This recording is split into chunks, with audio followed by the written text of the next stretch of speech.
경제 원팀이 드림팀으로 이어질 수 있도록 최적임자를 총리 후보로 찾고 있습니다.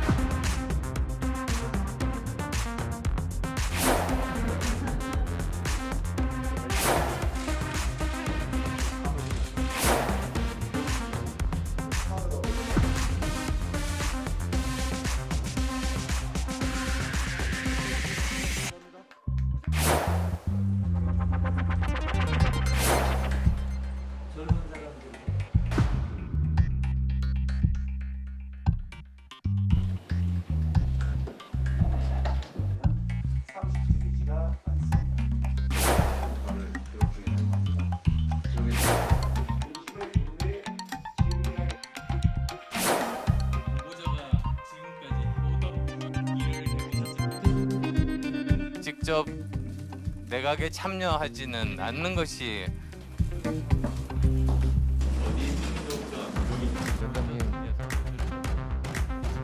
드렸습니다. 아마도 고민을 하시는 것 같지 않지 않습니까?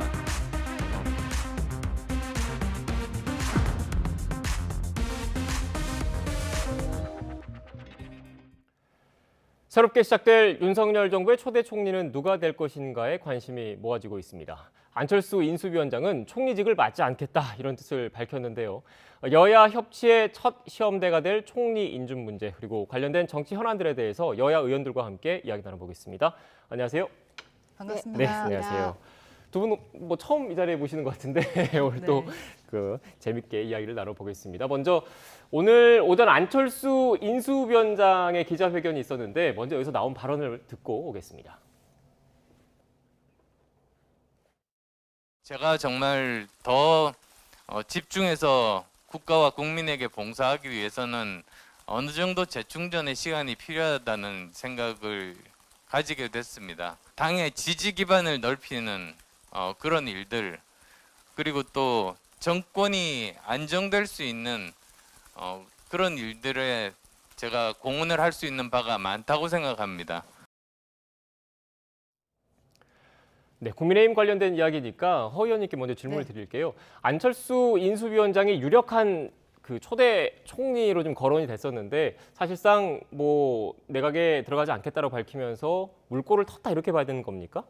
그죠. 불편함이라던가 네. 걱정거리를 우선은 덜어드리고 싶다라는 마음이 담겨 있고, 그리고 현재 인수위원장으로서 인수위에 있는 실무적인 부분을 완벽하게 마무리하고 싶다라는 그러한 의중도 담겨 있는 게 아닌가 싶습니다. 네. 지금 사실 인수위원장뿐만 아니라 코로나 관련된 부분들도 직접 관계하고 계시지 않습니까? 그래서 실무적인 일들을 지금 현재 하고 있는 것에 대해서 상당히 만족감을 드러내셨고, 그래서 이러한 부분에 대한 마무리를 명확하게 하겠다라는 말씀을 주시면서 당선인에 대한 걱정거리를 하나 좀 덜어드리고 싶었던 것이 아닌가 하는 생각은 듭니다. 네. 지금 뭐 오늘 오전에 나온 내용이니까 추가로 질문 하나 더 드리면 네. 앞서 그 윤석열 후보와 안철수 후보가 단일화 이 과정에서 안철수 당시 그때 국민의당 후보가 얘기했던 것 중에 하나가 행정직 경험에 대한 그런 그 열망이랄까요? 아쉬움 같은 걸 좀 이런 취지의 토론을 했었는데 인수위원장만으로 그걸 충족했다고 보면 되는 겁니까? 아니면 다른 생각이 있으신 건지?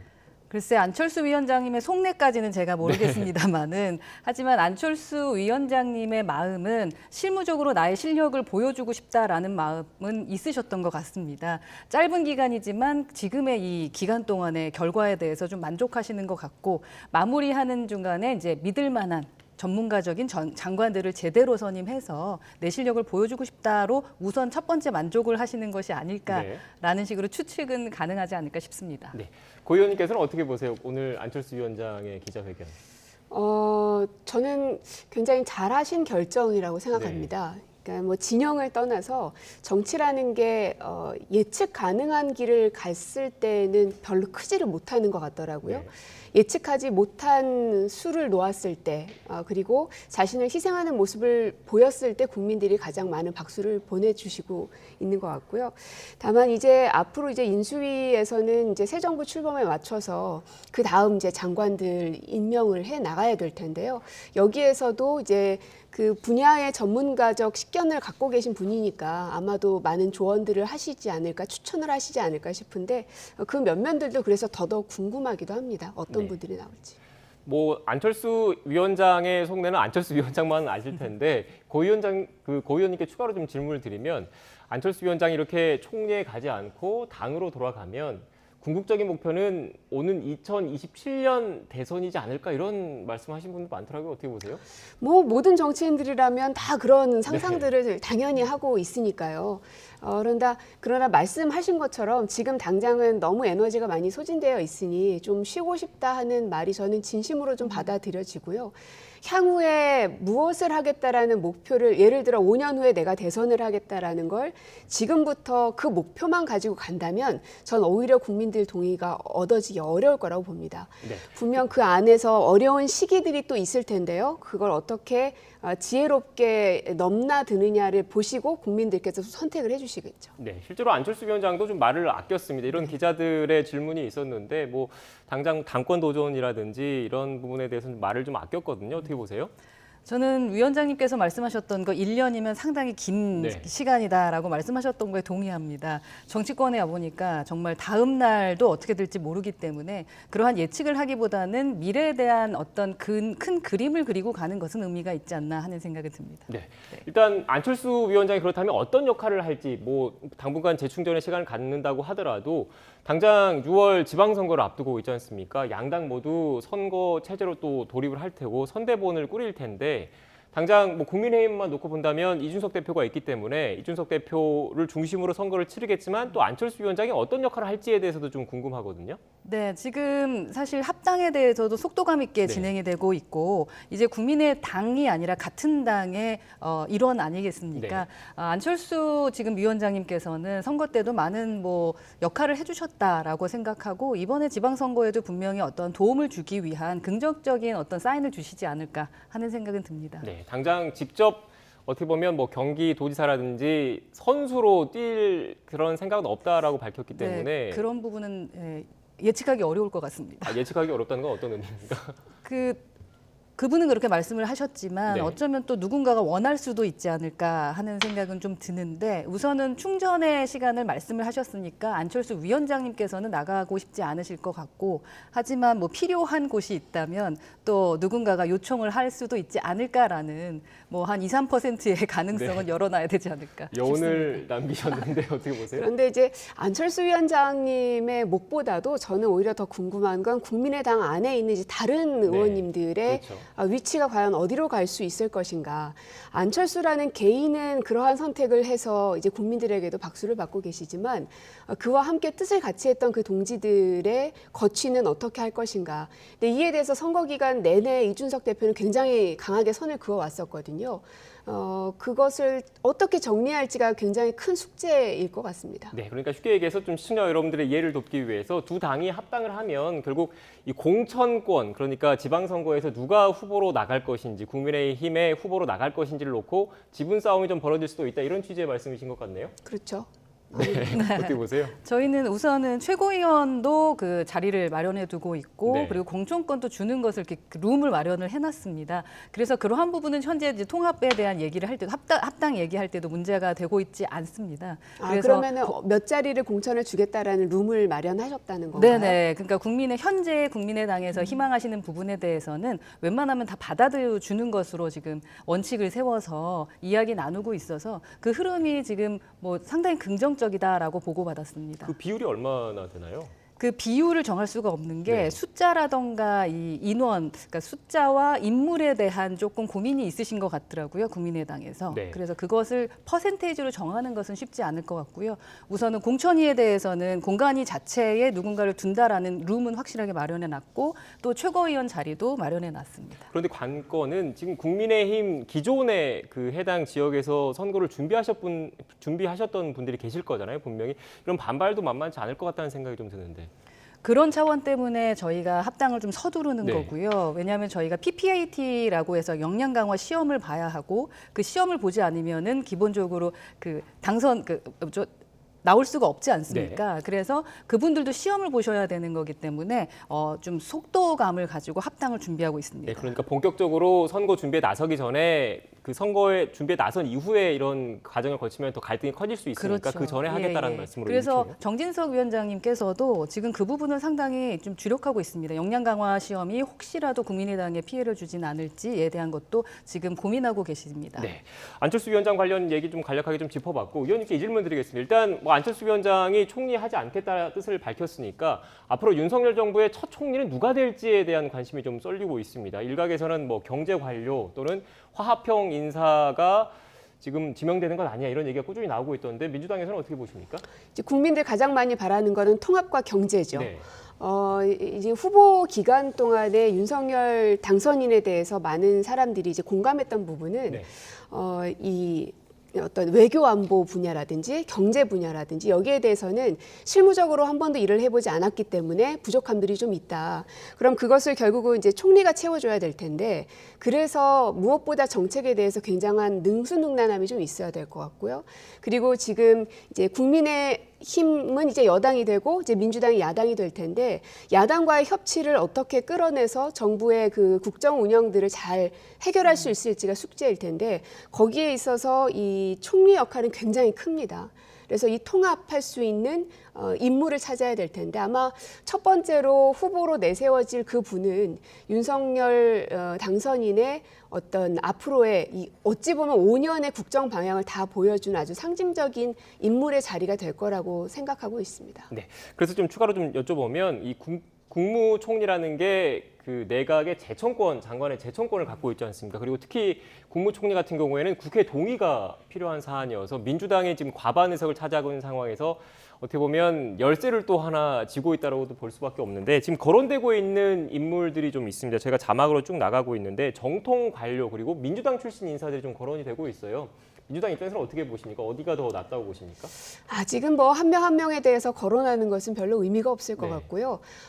이제 최종적으로 결정이 됐을 때 이제 그 사람의 비전은 무엇인지 또 능력은 어떤지 이제 거침없는 검증 과정들이 반드시 이제 필요할 테니까요. 제가 2년 동안 상임위 있으면서 많이 들었던 이야기가 뭐냐면 원래 정부 여당이 잘하려면 야당이 든든하고 아주 강하게 질책하고 견제해야 된다. 그래야 정부 여당이 잘 설 수 있지 않겠냐라는 이야기를 귀에 못이 박히도록 들었거든요. 그래서 이제는 저희한테 그 공이 넘어왔기 때문에 그 어떤 때보다도 더 강한 견제와 그리고 비판들이 있을 거라는 것 그것이 또 저희의 소명이기도 할 것이고요. 네. 철저한 그리고 치열한 인사검증을 각오해라 이렇게 좀 들리는데 좀 고려해야 되겠죠? 지명하는 그럼요. 과정에서도. 예, 각오해야 되고 말씀하신 게 다 맞는 부분이죠. 네. 그리고 야당이라면 견제를 해야 되는 것이 마땅합니다. 그래서 저희도 그 마음을 가지고 있고 준비하고 있다라는 말씀드리고 네. 첫 번째 총리 지명자가 아마 그래서 가장 어떤 상징적인 존재가 되지 않을까 하는 말씀에도 동의합니다. 저희 그래서 자체적으로 먼저 총리에 대한 그 말씀을 드리고 저희끼리 검증하는 그 시간을 좀 갖고자 하는 이유도 첫 총리가 쉽지 않을 것 같아서 왜냐하면 거대 야당이 되기 때문에 그래서 고민정 의원님께 부탁드리고 싶은 것은 협치하고 지금 말씀하셨던 기준점에 맞다면 조금 순항하는 그런 총리 인선이 됐으면 좋겠다라는 말씀 드리고 싶습니다. 네. 정통 관료와 화합형 인사 이 거론되시는 분들 가운데 인수위 내부에서는 어느 쪽에 무게추가 더 쏠려 있습니까? 저는 그 부분은 전혀 모르겠습니다. 알겠습니다. 일단 뭐 첫 총리 인선 문제까지 좀 얘기를 했고 그 다음 주제 좀 나눠볼게요. 지방선거 얘기를 좀 해봐야 될 것 같은데 일단 가장 관심이 쏠려 있는 곳이 경기도 지역입니다. 특히 이번 대선에서 경기도 같은 경우에는 이재명 그 민주당 상임고문이 더 우위를 점한 곳이잖아요. 지금 거론되고 있는 후보들이 좀 있습니까? 여러 의원들도 계시죠. 뭐 조정식 의원, 안민석 의원도 계시고 또 김동연 총리도 계속 거론이 되고 있고요. 네. 아직 이제 정해지지는 않았지만은 무엇보다도 당에 가용 가능한 모든 자원들은 총동원돼야 된다고 생각합니다. 네. 본인이 원튼 원하지 않든 국민들이 원한다면 그리고 당원들이 원한다면 일단은 모든 걸 다 버리고 모든 걸 다 걸고서라도 뛰어야 될 의무가 그분들에게는 있다고 생각을 하고요. 네. 무엇보다 경선이 치열해져야 그 안에서 활력을 되찾을 수 있고 거기서 또 경쟁력을 획득할 수 있기 때문에 저는 많은 사람들이 경선에 나서줬으면 좋겠습니다. 네. 뭐 상대적으로 서울이나 부산보다는 경기지사 선거에서 좀 더 그 총력을 기울이고 해볼 만하다 이런 판단 때문입니까? 어떻습니까? 아니요, 꼭 그렇지만은 않습니다. 제가 이제 서울 지역구에 있기 때문에 서울도 쉽지 않은 상황인 거는 맞습니다만 그렇다고 해서 우리가 그냥 비관만 할 것인가 그건 또 아니라고 봅니다. 네. 하루하루 다르게 사람들의 이게 민도들이 조금씩 달라지는 걸 각 지역구 위원장들이 느끼고 있기도 하거든요. 그리고 앞으로 아직 남아있는 시간들이 좀 있고 그리고 우리 국회 안에서 민주당이 해결할 수 있는 법안들 내용들도 또 많이 있기 때문에 서울을 비관할 것인가에 대한 질문에 대해서는 저는 그렇지는 않다. 네. 해볼 만할 수 있다라고 저는 생각합니다. 네, 알겠습니다. 국민의힘 쪽에서는 어떻습니까? 역시 경기지사 선거에 관심을 갖고 또 이른바 뭐 거물급 인사 얘기가 좀 나오고 있더라고요. 어떻습니까? 네, 저희 당 입장에서는 후보군이 많다는 것은 좀 긍정적인 신호가 네. 아닐까 싶습니다. 사실 경기도라는 것은 저에게 좀 불리한 조건일 수도 있음에도 불구하고 현재 민주당에서 상당히 치열한 그 경쟁을 예상하면서 준비하고 있는 만큼 저희 당에서도 정말로 준비된 정말 능력 있고 또 한번 겨뤄볼 만한 그런 후보가 되어야 되지 않을까 하는 생각을 하고 또 욕심을 내고 계신 분들도 좀 계신 것 같습니다. 누굽니까? 그분들이? 그 부분도 뭐 지금은 말씀드리기가 애매한 것 같습니다. 유승민 전 의원은 어떻습니까? 오늘 뭐 기자회견 하시기로 했으니까요. 네. 그걸 들어봐야 되지 않을까 싶습니다. 아, 기자회견 내용이 어떻게 나올까요? 일단 뭐 당내 일각에서는 경기지사 선거 워낙 중요하니까 대선 주자급이 좀 나와서 그 어떻게 보면 국민의힘의 당 차원의 힘을 좀 보태야 된다 이런 의견들이 좀 많았었잖아요. 네, 그런 의견이 좀 더 많았는데 유승민 전 대표께서 어떠한 결정을 하셨는지는 저희가 직접 들어봐야 되지 않을까 싶습니다. 말씀을 조심스럽게 해주셔서 일단 뭐 민주당에서는 지금 거론되시는 분들이 뭐 김동연 전 부총리 그리고 뭐 안민석 의원, 조정식 의원 이렇게 좀 쭉 거론되시잖아요. 그런데 네. 공통점을 좀 보면 이재명 전 지사와의 그 관련성이랄까 연관성 이쪽에 좀 초점이 맞춰지는 것 같더라고요. 어떻습니까? 그렇게 보고 싶으신 거겠죠? 네. 일단 민주당의 대통령 후보였기 때문에 그분과 관련되어 있지 않다고 볼 수 있는 사람이 누가 있을까? 네. 일단 그 생각입니다. 원래 김동연 부총리님이 이재명의 사람이었던가라고 묻는다면 또 아니라고 볼 수도 있는 거 아니겠어요? 그래서 그렇게 이 구분해서 해석하는 것은 좀 무리스러울 것 같고요. 다만 이번 선거에서는 저희가 이 대통령 선거에서 지기는 했지만 역대 어떤 선거보다도 1,600만이라는 굉장히 많은 표를 얻었던 선거이기도 합니다. 네. 한 번도 그 수를 얻어본 적이 없었거든요. 그래서 이 1,600만의 표를 얼만큼 다 결집해낼 것인가. 그리고 그에 더해서 경기도나 서울이나 부산이나 각 지역마다의 인물 경쟁력들이 플러스가 된다면 훨씬 해볼 만한 싸움이 될 것이다. 그리고 그걸 잘 이끌어야 되는 게 또 우리의 역할이기도 하고요. 네. 일단 서울 얘기도 좀 해볼게요. 서울은 오세훈 시장이 다시 한번 도전하는 쪽으로 공감대가 형성이 돼 있는 겁니까? 어떻습니까? 네, 저희는 그쪽에 더 비중을 두고 있습니다. 네, 부산 역시 마찬가지입니다. 네, 부산도 그렇고요. 네. 일단 그러면 뭐 마찬가지라고 하시니까 딱히 뭐 더 드릴 질문이 없는데 민주당은 어떻습니까? 민주당은 뭐 거론되시는 분들이 또 있는 것 같은데 서울과 부산에서. 그렇죠. 여러분들이 지금 언론에서 계속 거론이 되고 있고요. 지금 당장 거론되지는 않고 있지만 또 이제 물밑에서 거론되는 사람들도 또 있습니다. 네. 그리고 새롭게 또 차출되실 분들도 계실 거고요. 그래서 다양한 사람들이 등장하느냐 마느냐가 사실 민주당한테는 첫 번째 난제 그리고 꼭 넘어야 될 산이라는 생각입니다. 네. 지금 서울시장 얘기를 해볼게요. 뭐 지금 화면에도 나가고 있는데 송영길 전 대표, 뭐 이낙연 전 대표, 임종석 전 실장 여러 사람들이 좀 거론이 되고 있는데 이게 또 이른바 친문 그리고 친명 이런 그 신경전이랄까 이렇게 또 분석하는 시선도 있는 것 같더라고요. 어떻게 보십니까? 참 그 프레임을 언제쯤 벗어날 수 있을까? 그러니까 제가 이제 내부에서 봤을 때는 어떤 의원에 대해서 친명이라고 한다고 해서 그 사람이 친명인가 하면은 좀 아닌 경우들도 왕왕 있거든요.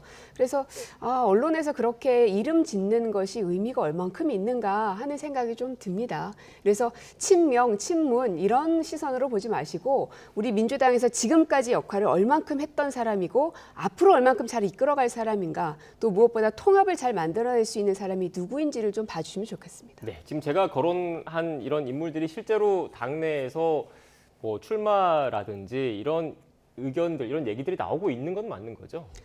네, 그렇죠. 네, 예. 알겠습니다. 일단 뭐 서울 얘기를 또 해봤는데 서울 오세훈 시장 지금 재도전이 뭐 확실시되고 당내에서도 어느 정도 좀 분위기가 형성이 된 것 같은데 판세 현재까지는 어떻게 보십니까? 저희는 꼭 승리해야 되고 네. 가능하다고 생각하지만 그러나 자만해서는 안 되겠죠. 뭐 송영길 대표님이 나오시게 된다고 했을 때도 만만치 않은 분이시기 때문에 더 열심히 준비하고 진행해야 되지 않을까 하는 생각이 들고, 지금 고민정 의원님께서 말씀하셨던 것처럼 현재의 정치 문화에서는 어떤 계파 문화라는 것이 얼마나 득이 될지 그건 좀 예측하기 어렵기 때문에, 근데 외부에서 바라봤을 땐 왠지 이재명 걔가 뭔가 이번에 마지막을 마무리하고 싶은 것을 이번 단체장으로 생각하시는 것은 아닌가라는 식으로 바라볼 수 있기 때문에 그러한 계파가 아닌 실력자들이 나와서 국민의 선택을 좀 받을 수 있으면 좋겠다라는 생각은 듭니다. 네, 부산 얘기도 해볼게요. 부산도 국민의힘 같은 경우에는 지금 박 시장이 다시 도전을 하고 거기에 대한 공감대가 형성이 돼 있는 겁니까? 네, 공감대는 형성돼 있는데 네. 또 뭐 급작스럽게 어떠한 분이 오시게 된다면 어떻게 네. 될지 모르겠습니다만 지금까지는 그 두 분에 대해서는 긍정적으로 생각하고 있는 것으로 알고 있습니다. 네, 어제 딱 이 자리에 전재수 의원님이 나오셔서 부산 민주당은 어떻게 되냐 했더니 합의 추대 얘기가 좀 나오는 것 같더라고요. 들으신 게 있으세요? 아니요, 저는 뭐 구체적으로 들은 바는 없고요. 네. 저는 오히려 이 서울과 부산을 국민의힘에서 현 시장들로 그냥 확정적으로 얘기하시는 것이 새롭게 거기에 도전하고 싶으신 분들도 계시지 않을까라는 얼핏 생각이 들어서 경선은 아예 문을 닫고 계신 건가 하는 궁금증이 좀 드네요. 네. 저희가 재보궐선거로 모신 분들이시고 그리고 그 자신의 결과물을 내기까지 시간이 짧았습니다. 특히 서울시 같은 경우는 서울시 의회에 계신 분들이 저희 당 출신이 아니어서 오세훈 시장이 직접적으로 해결하고 싶고 어떤 결과물을 내고 싶은 것들을 못 낸 걸 저희가 알고 있거든요. 그래서 그들의 그 지금까지의 실력을 또 다른 실력으로서 결과물로서 보여주는 것을 기대하는 차원이다라고 생각해 주시면 어떨까 싶습니다. 그러니까 경선은 없다는 거네요. 간단합니다. 그건 뭐 제 생각인 것이 결정된 확실하게 것은 답을 안 아닙니다. 주신 것 같긴 한데, 네, 알겠습니다. 일단 그 얘기 해볼게요. 민주당 얘기는 그 뭐 경기지사 선거 뭐 다른 지역도 다 마찬가지겠지만 이번 지방선거에서 어떻게 보면 민주당이 의미 있는 성과를 내고 또 그 과정에서 이재명 전 지사가 어느 정도 역할을 했을 경우에 8월에 좀 당대표 선거가 있는 거지 않습니까? 네. 그때 이재명 전 경기지사가 어떻게 보면 다시 전면에 등장하는 것 아니냐 이런 분석들도 나오고 있던데 의원님께서는 어떻게 보세요? 글쎄요, 결국은 이제 본인의 판단이 가장 중요합니다. 네. 근데 이제 예전에 문재인 당시 이제 후보 그리고 당대표로 되셨을 때의 역사들을 다시 한번 돌이켜 봤을 때는 그때 12년에 선거하시고 한 2년 정도 후에 당대표에 도전하셨던 걸로 기억이 납니다. 그래서 네. 그 중간 기간들에는 이제 그 여행을 가시기도 하고 본인의 이제 정치적 그 두께를 더 두텁게 하기 위해서 공부도 많이 하시고 그런 기간들이 있었는데요. 또 완전히 다른 사람이 지금 현재는 이재명이라는 사람이 등장한 것이기 때문에 이분의 정치 속도는 또 문재인이란 정치인보다 훨씬 또 빠르게 돌아가시는 분이라 예측하기는 되게 어렵습니다만은 어쨌든 우리 당의 굉장히 중요한 자산이기 때문에 이 자산이 많이 흠집나지 않기를 또 좀 잘 보호돼서 다음 대선에도 또 이제 뛸 수 있는 가능성이 아주 높으신 분이기 때문에 우리가 너무 금방 소비해버리진 않았으면 좋겠다 하는 바람은 좀 있습니다. 네, 알겠습니다. 제가 하나 좀 짚고 넘어가야 될 것 같은데 네. 경선 얘기는 확실히 하고 가야 될 부분인 네, 것 말씀해 같아서요. 주세요. 그러니까 사실 이준석 대표는 기본적으로 이번 지방선거는 모두 다 경선을 하겠다라고 얘기한 부분이고 단체장 측면에서는 전략공천이 필요한 부분도 있을 것 같다라고 이야기했던 상황이다. 그 결과는 정진석 위원장님이 결정을 하게 됩니다. 조금 전에 말씀드렸던 것은 대부분의 분들이 그렇게 생각하고 있다라는 것을 제가 전달 전달한 것이다. 일반적인 여론을 네, 전달한 일반적인 것이다. 여론을 네. 전달한 것이다라고 생각해 주셨으면 일단 지금 민주당도 그렇고 국민의힘도 그렇고 공관위는 구성이 됐는데 세부적으로 최종적으로 확정되거나 뭐 이런 건 아닌 거잖아요. 그러니까 그렇죠. 그렇죠. 좀 더 지켜봐야 할 것 같다는 생각이 들고 또 후보자 몇몇 역시 아직 시간이 좀 남았기 때문에 좀 더 지켜보고 네, 나서 맞습니다. 또 조만간 기회를 만들어서 얘기를 해보고요. 주제를 좀 바꿔보겠습니다. 김종숙 여사의 옷감 논란이 계속 좀 불거지고 있는데 관련한 녹취가 있거든요. 녹취를 듣고 대담 이어가겠습니다. 손바닥으로 하늘을 가리려고 뭐 공개하지 않겠다라고 이야기하고 또 실제로 공개하지 않는 것은 더 화를 크게 불러일으키고 형사 책임 문제, 형사 처벌 문제까지 이야기하고 있기 때문에 이 문제에 대해서는 문재인 대통령께서 솔직히 재임 중에 공개를 하시는 것이 국민에 대한 도리이기도 하고 향후에 여러 가지 그 논란을 덜 키우는 문제가 아닐까 생각합니다. 그럼 지난 5년간 김정숙 여사의 의상 구입을 위해 특활비가 쓰인 적이 전혀 없다. 예, 한 푼도 없습니다. 저희가 판단할 때는 공개할 수 없는 내용들이 있기 때문에 공개할 수 없다고 최종적으로 입장을 정리한 거고요. 그럼에도 불구하고 공개하라면 그거는 과정을 거쳐서 공개를 결정하면 그렇다면 따르지 않을 도리가 없는 거겠죠. 네, 고 의원님도 지금 청와대에 계셨던 경험이 있으시기 때문에 질문을 좀 드릴게요. 이런 논란에 대해서 어떻게 생각하십니까?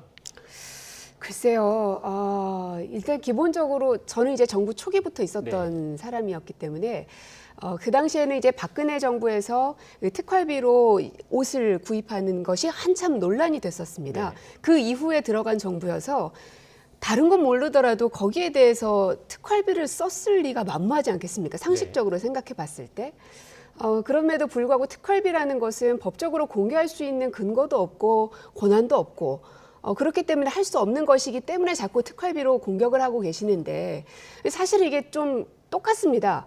이 윤석열 검찰총장 당시에도 147억이었던 걸로 기억하는데 그 특활비에 대해서도 역시 시민단체에서 소송을 했고 거기에 대해서 법원에서는 공개하라라는 판결을 내리기도 했었거든요. 그러니까 이게 특활비 문제가 계속 반복되고 있는 것 같습니다. 진영을 넘나들면서. 그래서 이거를 이렇게 막 손바닥으로 하늘을 가리는 거 아니냐, 공개해야 되는 거 아니냐, 할 수 없다는 걸 뻔히 알면서도 저렇게 말씀하시는 건 좀 비겁한 것 같습니다. 네.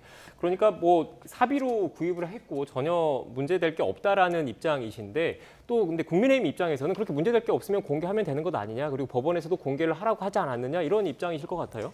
네, 이 부분에 이제 문재인 정부의 핵심은 이거 네. 같아요. 도덕적인 잣대라던가 정치적인 어떠한 그 접근이 기존에 저희에게 했었던 그대로 하시면 되는 것 같거든요. 그래서 이제 예를 들면 내로남불이라던가 아시타피라는 얘기가 자꾸 나오는 부분이 아닌가 싶습니다.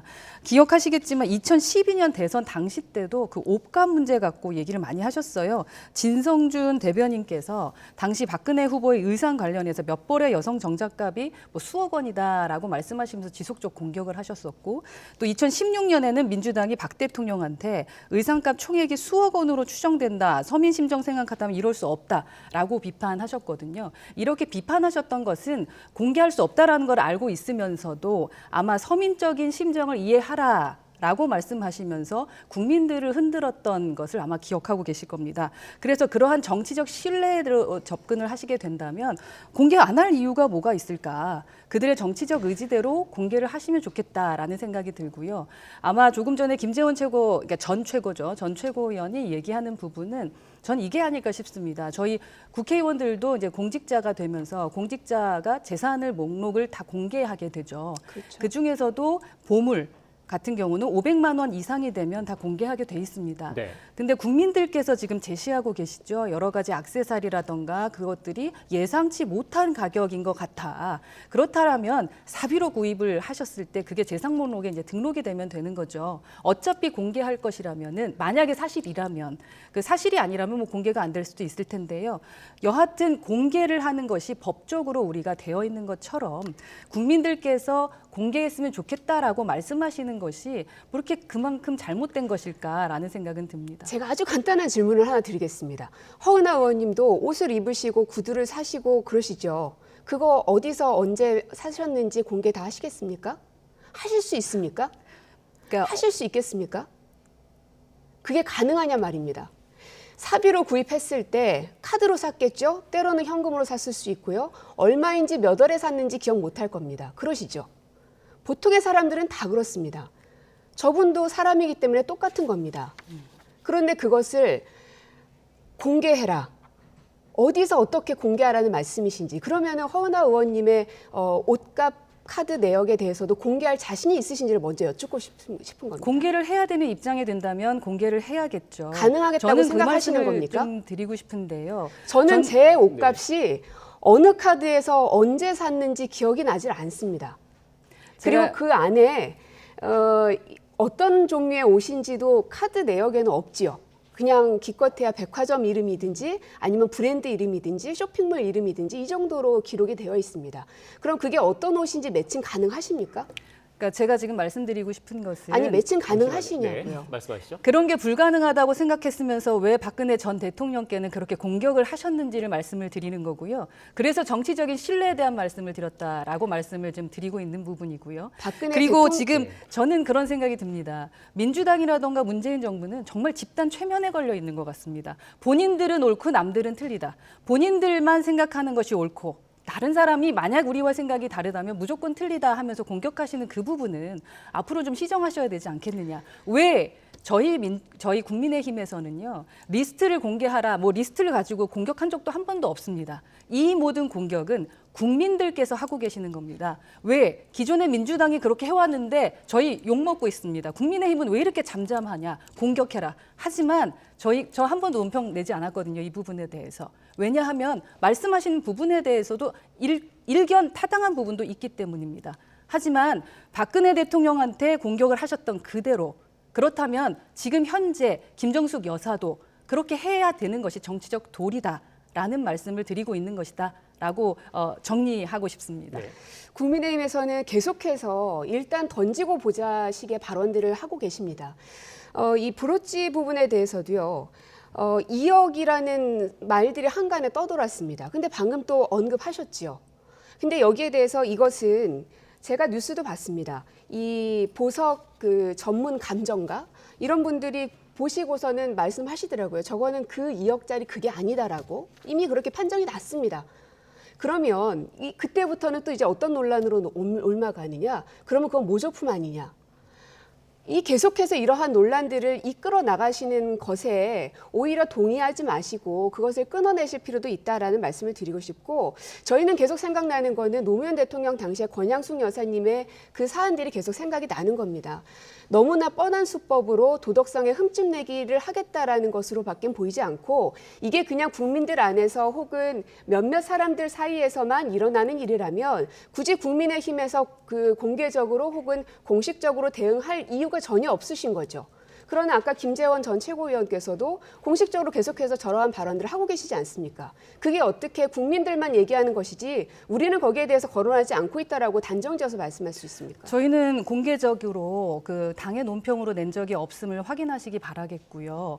그리고 국민의 의견과 국민의 뜻에 따라서 움직이는 것이 국회의원입니다. 그렇기 때문에 그것을 물을 수 있는 것이다라고 말씀드리고 싶고요. 서민의 심정을 이해하라라고 말씀해 주셨던 그대로 서민의 심정을 이해해서 발언을 해주셨으면 좋겠다라고 제안하는 것은 그닥 문제가 있다고 생각하지 않습니다. 네. 그렇다면은 기존에 그렇게 공격을 하지 않으셨어야 된다라는 거고요.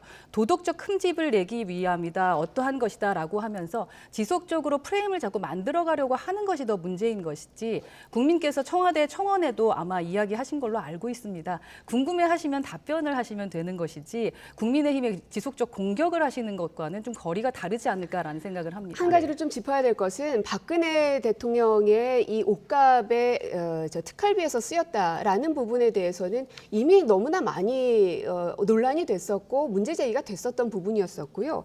도덕적으로 흠집내기를 하는 프레임에 저희가 가두려 한다? 그렇지 않습니다. 누구나가 보기에도 아니라고 하는데도 계속 맞다라고 주장 주장하시고 그리고 그 불어찌도 분명히 그 2억짜리가 아님이 밝혀졌음에도 불구하고 거기에 대해서 계속해서 거론하고 계시고 특활비라는 것은 공개할 수 없는 것임에도 불구하고 계속해서 공개하라고 얘기하고 그러면 또 저희는 그럼 검찰총장 당시 때의 특활비도 공개하십시오라고 얘기하는 게 과연 긍정적이냐라는 걸 던지는 겁니다. 네. 그러니까 한번더 이러한 정리를 정쟁은 하고 이제 가고 그만하자는 싶은데, 겁니다. 네. 예, 저희가 하고 있지 않다. 아니죠. 기본적으로 그쪽에서 지금 하고 계시지 않습니까? 저희 의견, 네. 그러니까 남의 의견을 좀 들으시는 네. 습관을 가지시는 게 좋을 것 같고요. 그리고 실체를 확인하실 필요가 있습니다. 이 실체의 시작은 국민이셨다라는 거 한 번 더 확인해 보셨으면 좋겠고, 그리고 그 2억 불어찌 관련된 부분도 사실 그 모 업체죠. 그 모 업체에서 아니다라고 말하지는 않았습니다. 한국에서 판매하는 것은 아니지만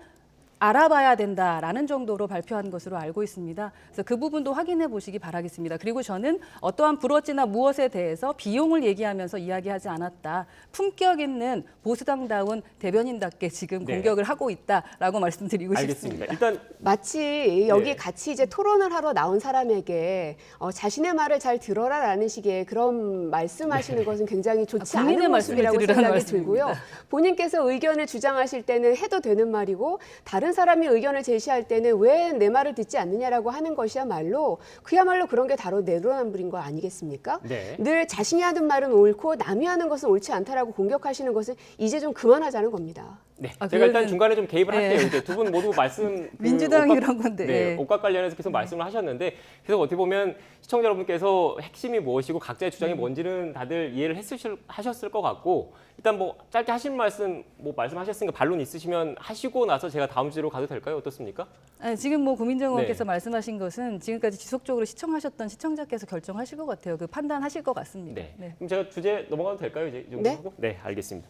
집무실 얘기도 좀 해봐야 될 것 같아요. 일단 그 문재인 대통령과 윤석열 당선인이 처음으로 회동하고 나서 그 방점이 좀 다른 것 같습니다. 일단 협조하겠다라는 곳에 방점을 찍은 쪽, 면밀히 검토하겠다는 쪽에 방점을 찍은 쪽이 좀 서로 상반되지 않았나라는 생각이 좀 드는데 일단 그 민주당과 문재인 대통령 쪽에서는 면밀히 검토 쪽에 방점이 찍혀 있다 이렇게 봐야 되는 거죠? 기존의 입장하고 크게 달라진 건 없어 네. 보입니다. 그 전에도 이 당선인이 앞으로 이제 인수위를 하는 과정 중에서 필요한 예산에 대해서는 당연히 현 정부에서도 도움하고 또 협조를 해야 될 의무가 있는 것이지요. 거기에 대해서는 전혀 다른 바가 없고요. 네. 다만 이제 국민들께서 걱정하고 계시는 안보에 대한 공백.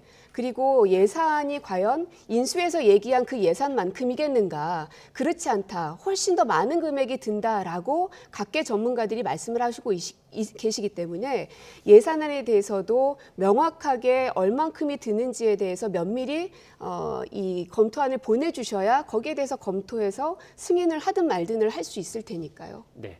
일단 뭐 윤석열 당선인은 청와대 들어가지 않겠다라는 의지는 확고한 것 같은데 일단 5월 10일 당일부터 용산 집무실에서 하는 건 좀 현실적으로 어렵지 않나 이런 얘기도 나오더라고요.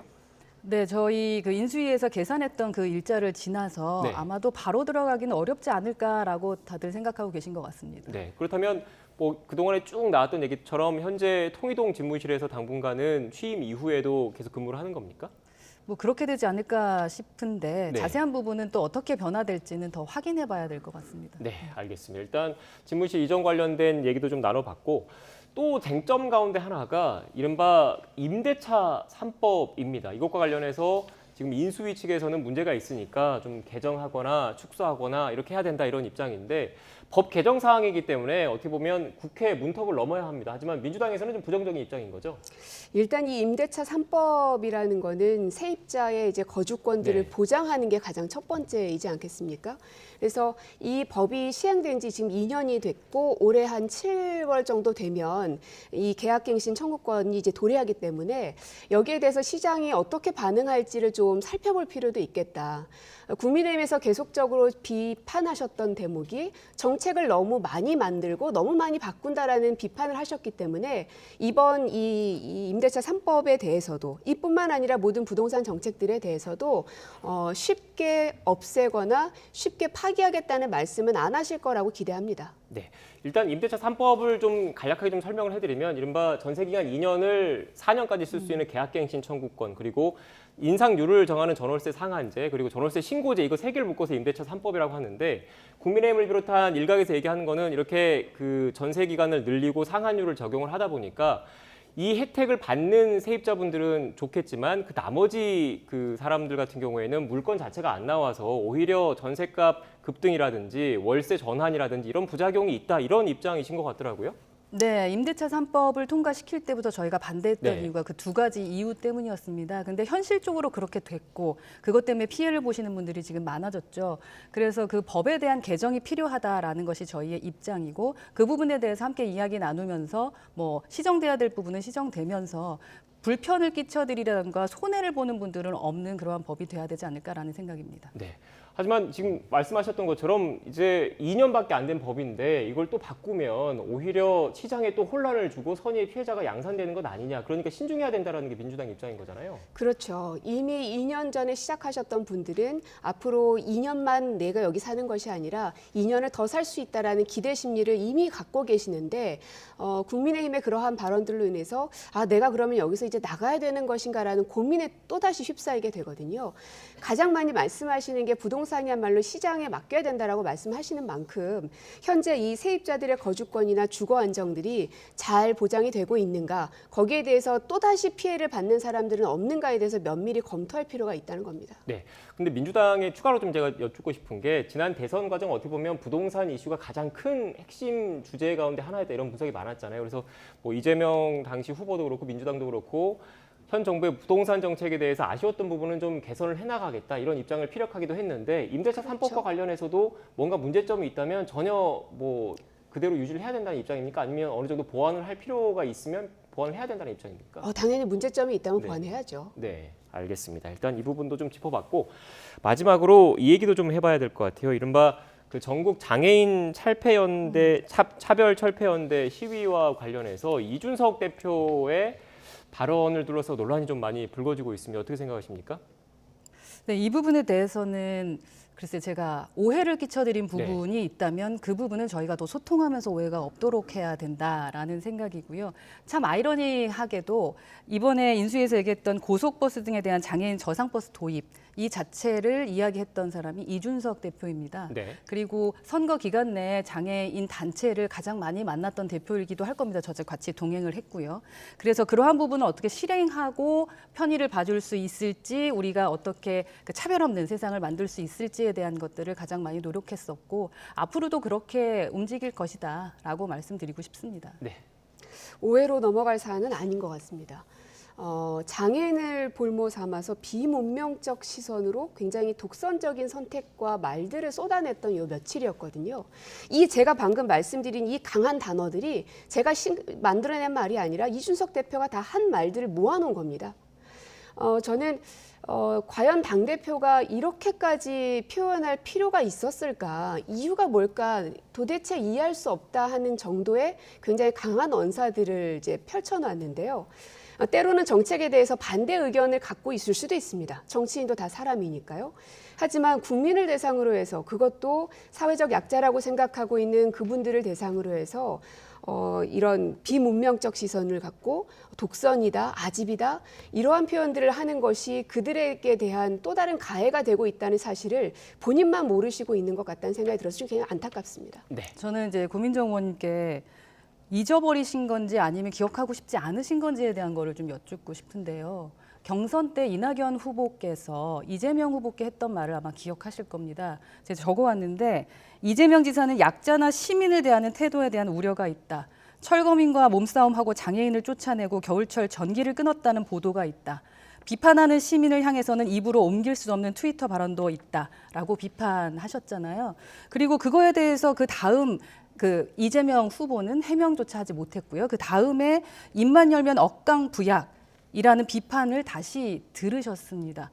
자, 그러면은 이재명 전 대통령 후보는 그렇게 하셨던 부분에 대해서는 과연 어떻게 답변하실 수 있을지에 대한 게 좀 궁금하고요. 네. 장애인이라던가 약자에 대한 그 태도 그리고 인식에 대해서 정말 심각한 것은 현재 그 이재명 후보가 아니었나. 그리고 함께 일하시는 분들은 그럼 그 부분은 어떻게 말씀하실 건지에 대한 것이 궁금합니다.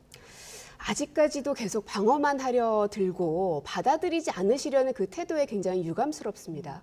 지금 이제 김종인 전 대표도 그렇고 홍준표 의원님도 그렇고 이준석 대표의 그 거침없는 언사에 대해서 많은 그 국민의힘에 있는 많은 정치 원로들께서도 지적하고 계신 바입니다. 그러면 꼭 깔끔하게 받아들일 건 받아들이고 사과할 건 사과하면서 넘어가는 게 진짜 젊은 정치인다운 그 모습 아니겠습니까? 네. 조금 전에 짧게 저희 입장에 부탁드리겠습니다. 대해서는 그 부분에 대해서 오해가 있었다면 그 부분에 대한 소통과에 대한 건 말씀을 드렸고요.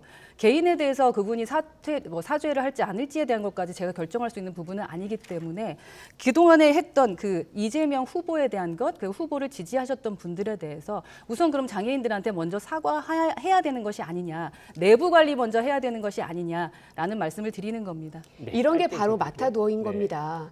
이재명 후보야말로 본인이 장애를 갖고 있습니다. 그런 식으로 몰아치기 하고 그리고 상대방을 폄훼하고 비난하는 그런 발언들이 국민의힘에 대해서 국민들이 갖고 있는 어떤 이 기대상은 아니지 않겠습니까? 네. 제가 더 말씀드린 이상은 것과는 그렇게 전혀 하지 상관없는 않겠습니다. 답변을 시간이 하신 이제 것 다 돼서, 같습니다. 네. 네. 네, 두 분 제가 나름대로 충분히 시간을 드린 것 같긴 한데 뭐 더 하실 말씀 있으신가요? 어떻게 없으시죠? 네. 저는 굉장히 네. 이런 이 토론의 자리가 그러니까 서로의 의견을 들어가면서 그리고 자신이 이제 비전을 얘기하는 그런 자리가 됐으면 좋겠는데 계속해서 이제 모르겠습니다. 이게 정쟁으로만 자꾸만 끌고 가려는 모양새들이 국민들에게 저는 좋지 않게 보여질 거라는 생각이 듭니다. 네, 저희가 이제 미래구까지 지금 생각하고 있지 않습니까? 미래부서까지 생각하고 있을 정도로 지금 고민정 의원님께서 말씀하셨던 대로 저희는 미래를 얘기하고 싶습니다. 그렇기 때문에 남을 배려하고 그리고 남의 이야기가 제가 분명히 그 소통에 대한 얘기를 드렸음에도 불구하고 억가하실 필요는 없다라는 말씀을 드릴 뿐입니다. 알겠습니다. 네. 저희가 준비된 시간이 좀 지나서 진짜 마무리를 좀 지어야 될 것 같습니다. 지금까지 고민정 더불어민주당 의원, 허은하 국민의힘 의원과 함께 전국 현안에 대한 이야기 나눴습니다. 오늘 말씀 고맙습니다. 네, 감사합니다. 고맙습니다.